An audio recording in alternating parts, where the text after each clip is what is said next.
Welcome to Society, the first French podcast dedicated to professional hair and makeup artists. I'm Valentina, a bridal hair and makeup artist based in the French Alps, specializing in destination weddings across Europe and beyond. Every summer, as you drive to your weddings, I open this mic to accompany you on the road, keeping you inspired between two venues, two trials, two early mornings. I invite inspiring wedding professionals from around the world. We talk about their journey, their expertise, their mindset, and what it truly takes to build a meaningful business that empowers women and elevates our industry. Let's talk the real talk. Hello, Paige. How are you Hi, doing? I'm good. How are you? Fine, thank you. Thank you so much for coming here on the podcast, on this international part of the podcast society. And I'm very happy to have you here today. I was so excited having you here today. So, just to make the audience know who you are, your journey, etc., can you tell us more about you? Where you're from? What do you do? And everything you think important for us to know about you. Yes, sounds great. Hi, I'm Paige. I am a makeup artist. I live in Vancouver, Canada, and I specialize in bridal makeup. Yeah, okay. And you also do destination weddings. I do, yes, yeah. I have been lucky enough to be traveling for the past year for weddings, which I'm so excited about. So I did my first European wedding last year, and then I've just been hopping over to Mexico here and there, so escaping the Wow. Canadian winters. Oh yeah, yeah. In fact, in Canada, it's not very, very, very hot. Like, do you, since you live in Vancouver, do you have winter weddings? Like, I feel it's winter every time in Canada, but maybe I'm wrong, you know? Yeah, I mean, what most people believe to be Canada is true. Very snowy, very cold. Vancouver is probably the only place in Canada that hasn't seen snow last on the ground. We only had one morning of snow and it lasted about 10 minutes. Okay. So I'm really happy to be here. I fled another province that was way colder and way snowier. So now my winters are all sunshine and rain, no snow. Okay. But we do have some locations nearby where winter weddings are really popular, Whistler being one. I headed there in November and February, and I'm heading there again in a week for another winter wedding. So I got little pieces of winter and destination snowy weddings here. Oh, nice. That's nice. So to just let the people know a little bit of story because I was trying to remember how come we get in touch, two of us. So before the episode started, I was trying to remember again, and in fact, I get in contact with you first because I saw a story of Kelsey Bain that was saying Okay, that she had a friend that was looking for an assistant for a wedding in Tuscany, right. and I was Yes. like, I'm desperate. I want to be the I Yes, want to be yes, the assistant. So I yes. contacted you, and finally, the bride, I think, for in my memory, she finds someone more local. That's obvious, you know. Yes, yeah. Yeah. She was working with a local planner, so they ended up supplying someone for her. So unfortunately, we didn't get to work together Yeah. last year, but I'm hoping that one day we can work together on a wedding. Maybe you need to come to Vancouver. Yeah, I'm hoping to. I'm hoping to. Yes. I would love to. Maybe next year I will be not in Canada, but I will be in the US. So it's Okay. not so far. So maybe we Yeah, might. you never know. Maybe we can collab on a wedding. I would You love never that. know. But maybe since you're coming on September in Europe, so maybe Mhm. you never know in September since you'll be in Europe because Yes. just to know Yeah. that Paige will be in Europe in September for so you can accept a wedding in Italy, in France, all over Europe. I assume even in Yes. Greece, I Yeah. think. All over Europe. Yeah. So this September, I'm going to be more local to France. Yeah. So I'm spending most of my time in France, but I am available to hop the plane over to wherever is needed. Okay. So is this something you do regularly, that you go like for a month to somewhere and then after you make people know that you're in the place, or first you book, then after you move? How do you usually operate? It all really depends on my personal travel schedule. So travel is a really big part of my life. And with weddings, you kind of get locked down to your location. So I try to keep a gap in my summer of when I plan to be traveling. So my partner and I plan our trips. So this year it just worked out that he and I were planning September for Europe again. Okay. So now that I'm there, I open up my books and yeah, that's kind of how it works. With the exception, with Mexico, I generally go every winter. And Okay. it's a pretty popular location for weddings. A lot of my weddings are Yeah. happening. Yeah. Okay. Okay. And you're specialized in destination wedding. How come do you choose this path instead of just focusing on local weddings? So I would say a lot of my weddings are local within the BC area. Okay. But then I like to branch out just so I can work in some really stunning locations. It allows me Yeah. to combine my two favorite things, which is weddings and travel. Yeah. So just merging those together, and then it just gets me, out of my work routine. It's so easy to book yourself, 40, 50, 60 weddings and Yeah. just be zoned in every weekend within your city. And then you realize the whole year is gone and you didn't travel. Yeah, it's so funny you're talking about routine because when you're an entrepreneur, when you work for yourself, you feel that you're going to work like you are not going to have the rat race, etc., that you're not going to have routine. But at the end, as you say, like your book 20, 40, 50 weddings, at the end you operate the same way. So at the end, it's still a routine, even if you just change the location. But at the end, you're always doing the same work and not seeing like you don't travel at the end of the year. You're like, oh, I didn't travel this year. So yeah, it's funny talking about routine. Yeah, it's a different mindset. Like I came from a corporate background originally, Yeah. and I would just talk with my partner. My husband would say, where do we want to go this year? We'd plan our schedule, and we would just book the time off work. Whereas, I've been doing this now 10 years, and we realized really quickly that, we want to go to this location. And he's like, hey, do you want to do this summer? Do you want to go, to the F1 race in Montreal? It's like May long weekend. And I'm like, that sounds so fun. And then I look and I'm booked solid that weekend. So I really started carving out my personal vacation time well in advance. And that also allows me to book weddings because I am planning so far in advance when I want to be traveling. Oh wow, that's very interesting. And what do you see? What's the biggest difference you see between working in local weddings and destination weddings? What's the big difference for you? I think destination weddings take a lot more planning from the artist and also the level of communication with the bride. So I don't want to just show up on their wedding day and we are getting to know each other, in that 6 hour window. I really want to build that relationship over the course of us working together. So basically, when we first inquire, I'll offer a consult call, we'll chat over Zoom, just getting to know them and really investing and growing in that relationship a little bit more than you would with a bride that maybe comes in for a trial 6 months before her wedding. You've gotten to know them, or a lot of my brides I've met through other work I've done, like their bridesmaids, or I've done their headshot makeup. Yeah. But just really because they're likely in another country when they're booking me to come to their wedding. Yeah. It's the investment in the time and just growing that relationship and building that trust. And also, I'm traveling with a smaller kit, so I really need to know their wants, their needs, their skin prep, everything like that. Everyone in their bridal party, like what their look is. So I'm packing very strategically and customized for what they're looking for their destination wedding. Yeah, and I have a question that's come because sometimes I feel like because I feel like local clients and destination is a bit different because I feel like when I have a destination bride, they have less time to like build the relationship before because sometimes I really struggle like to get in touch when I ask some question. I have to follow up several times, etc. Sometimes it's a bit difficult and a bit frustrating because you're doing this for them, but you don't really have the like response and like you're like, oh shit, the wedding is in 1 month and I'm like, oh, I don't know a lot about the bride, so she has to respond, etc. Do you have this kind of situation or not really? I think what I have found really helpful for me is connecting with them earlier in the stage. So with a destination wedding, obviously it's a lot to plan. Planning any wedding is like a full-time job for the Yeah. couple. But planning a destination wedding is a whole nother level of stress. So I think Yeah. as a vendor, the best thing I can do for myself and for the bride is connect with them earlier in the process before that, 3 month stress is kicking in or that 1 month stress is kicking in. So we're meeting earlier on when they're still, in that excited planning stage versus like, oh my God, it's around the corner.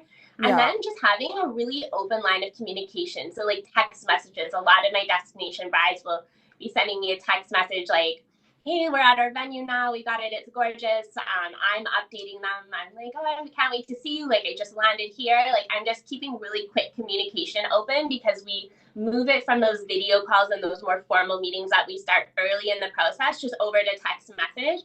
And I think it helps a lot because they are planning a wedding and banking on all of their vendors being good travelers and organized travelers, which a lot of the time it's not even in our control. You just have to be such a good planner and over plan for the worst case scenario.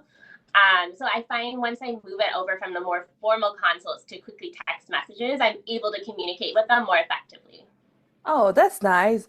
And I remember that you did a photo shoot in Paris with the Tour Yes, Eiffel. yes, my dream photo shoot. Thanks to you making it Yeah. happen.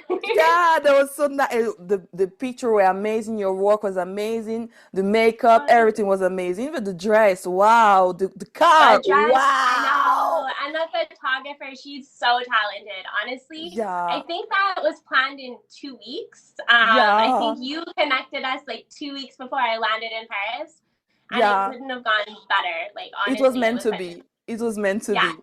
it Yeah. really was. Yeah. Yeah, and what I was thinking is that like sometimes most makeup artists and makeup artists struggle to attract destination weddings, but what you did was very powerful because um in this case you didn't really wait for the wedding to come. You just show yourself in Paris. Like sometimes I heard someone saying that when you want a job, you have to show yourself in the place you want the job, you know.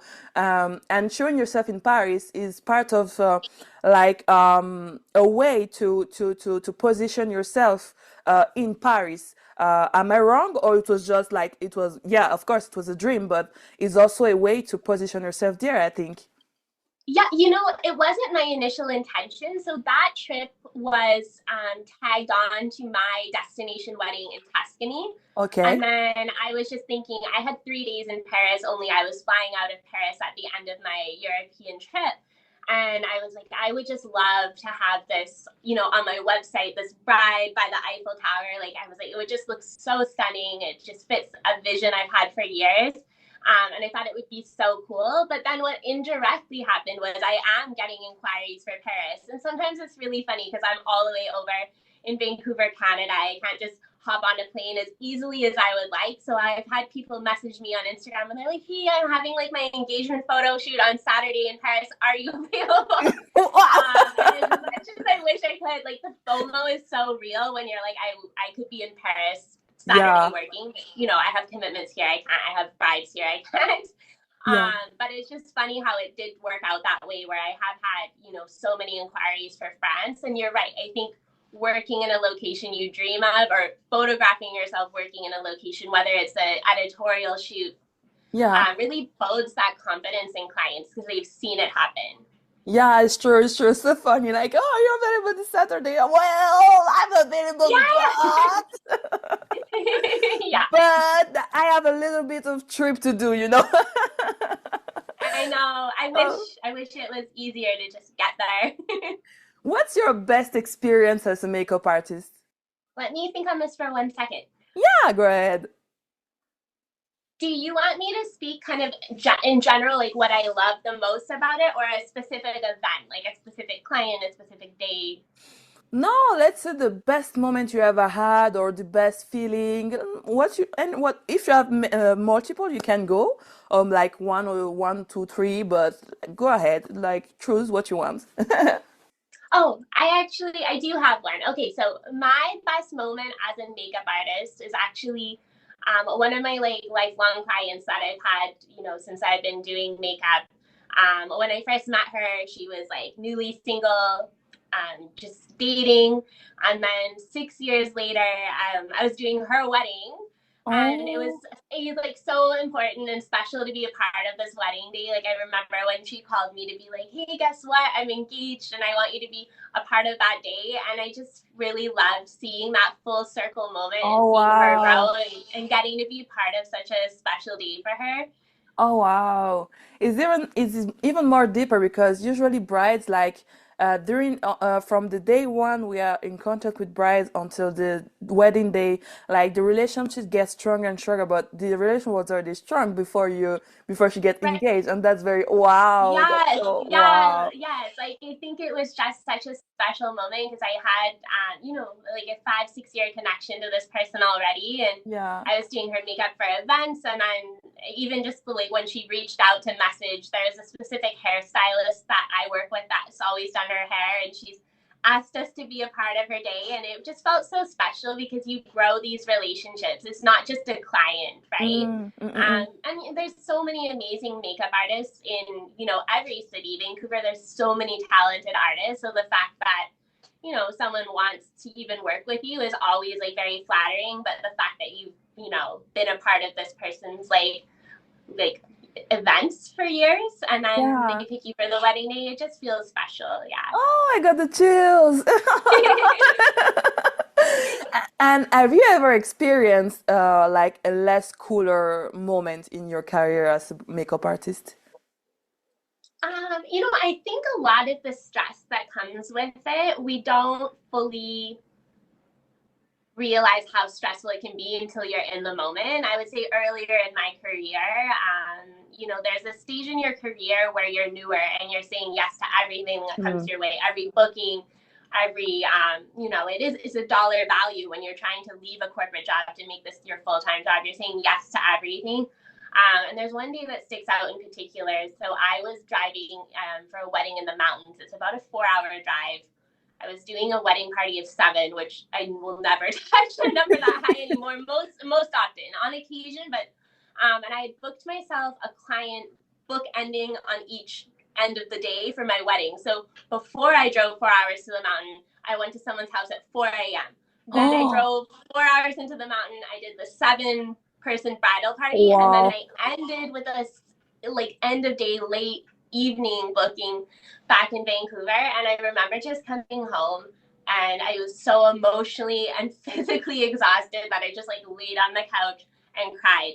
Oh, So wow. I think, yeah, I think that, and everyone was lovely. Like there wasn't anything bad that happened that day. I think just myself, I wore myself out. And I think that's when I realized that this job does take a toll on you, right? On your physical health, even, the mental stress of driving into the mountains alone, knowing that Mm. if anything happens to your car, there's a bride waiting on you, like all of that just kind of like weighed down.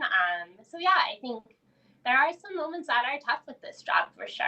Yeah, there was a lot going on inside your head because like 4 hours drive is a lot on a wedding day. But Like, oh my God, like I remember once that makes me think about something, and it was last year, and that's when I decided that if I had more than 1 hour and a half drive, I will come the day before because yeah, I was like when you're at the wedding, you have the adrenaline, you have the strength, you are happy, everybody's happy, so everything's good. But I had 3 hours to drive to come to the bride, and we started I think at 6 o'clock, something like that. And then after I had to went back go back home, 3 hours drive, and like a less than lot. 1 hour, I was so tired. I had to stop in the middle of the road, on the side, uh, and Yeah. and sleep because I was Oh my God. almost going to sleep driving, and that's very dangerous. And So at that dangerous. moment, I was like, okay, this is the last time. I'm never going to start again at 6 o'clock, and I'm never going to drive again 3 hours going and 3 hours coming back home for a wedding. That's No, accommodation. I'll it's come not the day safe. before. Yeah. No, it's not safe. It's very and even as for you, you came home and you cried. Is because there's a lot of emotion, a lot of like overwhelm. Not over. I don't want to say overwhelming because not really overwhelming because we have a great time. I think you also had a great time when you were with all those people, but like Yeah, your absolutely. body, your health, like your body's telling you, please don't do this anymore. Yes, yes, we have to listen, right? We have to listen to our body. And this job's so unique. Like what you're saying about the driving three Yeah. hours and falling asleep at the wheel. Like a lot of corporate jobs, your work wouldn't allow you to do it. They don't want the liability, the risk you getting in like an accident or something terrible happening. Your work wouldn't push you that long, right? Beyond a 12-hour day or an 8-hour day, they would have Yeah. protocols in place. But we are our own, employer, and Yeah. so it's up to us to take care of ourselves the way a company would have rules to take care of their employees. So we have to listen to our bodies, and we have to have those boundaries in place to keep ourselves, safe, healthy, not overly stressed and burnt out. It all falls on us. And I think it is a delicate balance and a learning curve for sure. Oh, yeah. So, what would you say to the younger Paige that started 10 years ago? What would you tell to say to her, like, what should you do better? What you shouldn't do? What kind of advice would you give to your younger Paige? It's a good question. I think it would come down to I would tell my younger self to really listen to your gut, Mm, and anything that doesn't feel right, it feels, unsafe, just off, like it's going to be very stressful, that you don't want to do it for whatever reason. There's something in your gut that's telling you no. And I don't mean fear of failing or something like that, just things that just don't sit right with you. I think listen to that, because in mm. the beginning, you're really eager to prove yourself, to have these amazing bookings and make everyone happy. But at the end of the day, like, you really need to listen to yourself and what's a great booking for you. Yeah, there's just certain things that you might stretch your personal boundaries for, even though you don't feel comfortable with it. And then there's usually a reason you feel that way. Yeah, guts never lie. No. They never lie. They never lie. Always listen because every time you don't listen, well, you regret it after. Yes. Yeah. That's so true. And for you, what do you think is the most common false idea about our work? Like as a makeup artist, what is the most common false idea you already heard about makeup artists or even hairstylists? I think a lot of people just think it is an only fun job. It is a very fun job, but it's not an only fun job. There's a lot of seriousness to it. There's a lot of behind the scenes. There's the administrative side. If you're doing your own website, you're doing your social media, all of that, making sure you have the stock in the supplies, keeping stock of your kit, the sanitation of your kit, all of those things, the less fun things that people don't see, and versus just seeing us show up on the day and making someone look beautiful for their wedding and is all smiles and happy and you leave. There's layers to it, right? It's not just a fluffy, easy job. At the end, I feel like we're a bit like wedding planners, because people see wedding planners, they see the final, the arrangement, the wedding day, etc. And for us, people just see like the makeup that is beautiful, etc. But that's just, I feel like that's just like 20% of the job because, as you said, all the rest is like communication, emailing, texting, making schedules, etc., etc. And yeah, the fun part is fun, yeah, but it's only on the wedding day or for other events. It's just like 1 hour. I don't know how long you take to do a makeup, but like it's just the makeup part is just 1 hour per person, and the rest is really at the backstage. You never see it, like you're doing website, Yeah. etc. That's very like I can spend days on my website. Yes, yes, exactly. I mean, I think we are required to wear so many hats in this role, Yeah. especially with like the shift in how social media has gone. And also just the service we're providing for our brides. Like, I pride myself on providing very good service. If someone's booked in with me and they're a bride, I'm responding to them within 24 hours, or my team's responding within 24 hours. I'm not leaving them hanging. I never want to be the wedding vendor that their planner is like, hey, can we need to make this change? Is this okay? And they're waiting on me. I never want my services to be the holdup. So I really am super accessible for my clients, which also comes with a time commitment for sure. Okay. So you also have a team. I have someone that helps me with my emails. Yeah, I splurged and got an admin, and I will never look back. So when did you make that decision to take someone to take care of your admin? About a year and a half ago. It was in the middle of wedding season, and I was finishing my bookings, coming home, cleaning brushes, cleaning my kit, and then spending hours after editing all of my content from that day, spending hours replying to emails. And I started to think that I wasn't giving the response time that I wanted to my existing bookings. Maybe my bride for Sunday messaged me on a Saturday morning at 10 a.m. and needed something really replied to, and I'm not getting back to her until 5 p.m. on Saturday. I didn't want to be giving that slow of a response time. So I started out just having someone help me with my emails while I was away peak season on weddings, so Mm-hmm. that if I didn't have eyes on my phone for 8 hours, someone did. Okay, okay. Oh, wow, wow, wow, wow. Yeah, because sometimes, like many makeup artists are really burnt out, and sometimes the solution is really simple. Having someone to just answer to your emails. I know some people that delegate this part, like to a family member, because in reality, just to respond to an email, maybe even a kid of 12 years old can do that, but like it's so consuming to respond every time to the inquiries, because sometimes you just like you just copy and paste, and but that takes a lot of time and energy, and that's a very good thing that you did delegate that part. And it's sometimes difficult to delegate it. Do you feel at the moment you did this, do you feel like you was like, oh, I don't know, because if it's someone else, if maybe the brides are going to see that it's someone else, etc. That's the most difficult part to delegate, I feel, for makeup artists now. It definitely did take a bit of time to take my hands off of it and feel comfortable with it. Yeah. But at the end of the day, I still review the inquiries, the emails, and I have a really great admin that loops me in on everything, and I'm still reviewing everything that comes through, anything that needs my attention.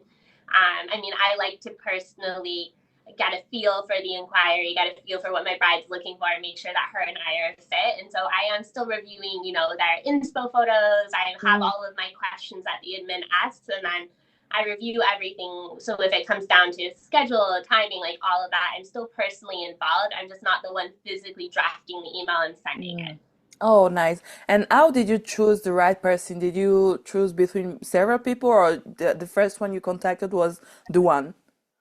I had someone recommended to me and it just felt right. And, like I was saying before about going with your instincts, I did the same Yeah. thing and it's been great. Yeah.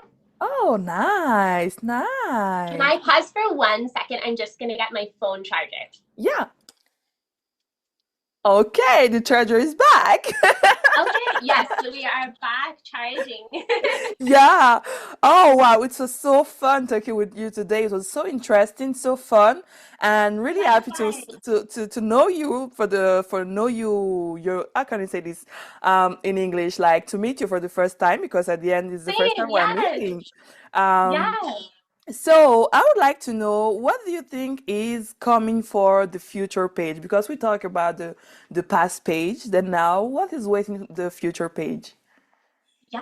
Ooh. Okay. This is exciting. So, I think makeup is always going to be my focus. Brides is always going to be my focus. Yeah. But I think I will just be keeping it a little bit smaller scale. So I don't think I'm going to be seeing as many bridesmaids, and I think I'm just going to be really zoning in on a more boutique bride experience, and hopefully in more beautiful locations. So I definitely want to keep continuing to do destination weddings and just expanding my locations. And then, yeah, I think I am just going to be shifting away from doing such like large bookings and being more like a boutique bride only artist. And then I'm working on some other like exciting things in my life that are going to allow me to kind of collaborate and combine my love of makeup and different locations. So Oh. there's a few other areas within British Columbia that I'm looking at expanding in and kind of alternating my time between Vancouver and somewhere else. So, Oh, nice. yeah. Exciting. Nice. Yeah. Are you always did makeup, or you had a period where you did also hair, or just always makeup? I have always done makeup only. I did take hair training. So when I do some of my corporate bookings, like headshots, I do offer light hair or commercial work. A lot of the time, those productions really just want one person. But Okay. when it comes to bridal hair, I don't touch bridal hair. I feel like it's such a talent that I just prefer to focus on makeup. I think that's where I'm really strong. I think hair is such a talent, and I don't necessarily believe that that's my spot, Yeah. like strong point. Yeah, yeah, no, Yeah. no, yeah, no. It's true. Like focus on what you're good at and just give the best of yourself. That's always the best choice to do. And in fact, choosing to go or just only for bride in the future is like the best goal ever. Like that's also my goal, like to have just an experience Is with the it? bride. Like you can take more time, you can do very fun things like go slow mood, slow mood, very like beauty session, etc., little massage, etc. Oh, that's very amazing. i I i so wish need you to all look into wish you all Thank you. You do and hair as well, right? You do hair yeah, and I do makeup? also hair, but Yeah. but for me, I'm more a hairstylist than a makeup artist. Okay. And I always do like I do the bride makeup, but I don't do the bridesmaid makeup because as the same as you, like it's a bit stressful, I feel. So with the bride, I have the trial before, I have the preview, so I can train on the bride before. Yes, yeah. So if I mess up something, I'm like, don't worry, on the wedding day it's going to be good. But because before when I started, what they don't know is that before when I do the trial, after I have a lesson like training, then after I have the wedding, so they're always saying, "Oh, it was better than the trial." Of course, of course, it's better. I had the training between. Yes. That's Yeah, true. That's so fair. that was how I used to function at the beginning, but now of course I don't need training anymore in between the trials period and the wedding Right. day periods, especially because now I do mostly a destination wedding and sometimes the trial is like the day before, so I can do a training Yes. in the night, Yeah, So absolutely. so yeah, my dream is also to continue doing hair and makeup for the bride because I really like doing the makeup for the bride, but not for the guest, like it's too stressful for me. But for the bride, it's different. I really like doing it. So my dream is also just to have the bride and like have a full experience like from the day before, like doing a massage because I'm also a beautician. Oh, I have I can do massage because not everybody can, but I can do massage. So just do a real massage of the whole body and wash the okay. That's hair the amazing. day before, prepare everything. Then the next day, that's my dream. And Yeah, that's a real, that sounds like a full inclusive package for yeah, sure. yeah, yeah, yeah, yeah, yeah.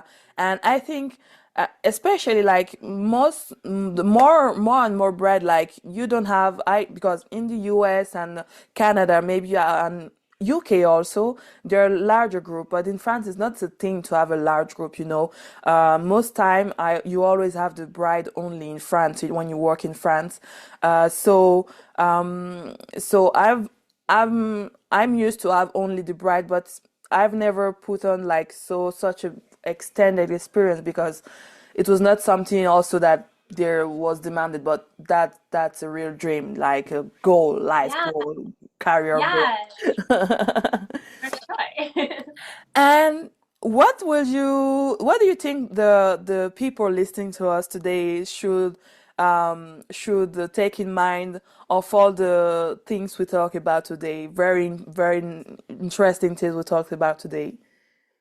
Yeah, I think that it's very beneficial if someone's either an artist looking to get into destination weddings, or a client who's having a destination wedding. I think the things we focused on with like what's different about it, the planning process, the communication process, all of that.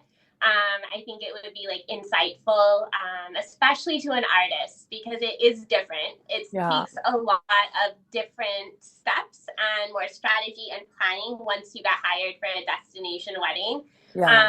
So I think that that's just something that's a great takeaway if someone's looking to do it. I think it's a really exciting opportunity and a really exciting line of work, but I think it's important to note that you take on some additional stresses with it when it comes to planning your travel, your coordination. You have Oh to my God. really be a plan A, B, and C in case something goes wrong. And also just like knowing the time commitment you're going to have to dedicate and really lock down that communication and start building that relationship with your brides right away. Yeah, yeah, yeah. That's so true. Thank you. Thank Thank you very much. It was so you. nice. Thank you very much, Paige. Have a nice day and see you soon. Thank you so much. Bye. Bye. Thank you so much for listening. If this episode resonated with you, make sure to subscribe and leave a review on Apple Podcasts or Spotify. It truly helps the podcast grow. You'll find all the details about today's guest as well as how to connect with both of us in the show notes. And if you'd like to connect directly, you can find me on Instagram at Valentina Dennis. See you next week for more Real Talk.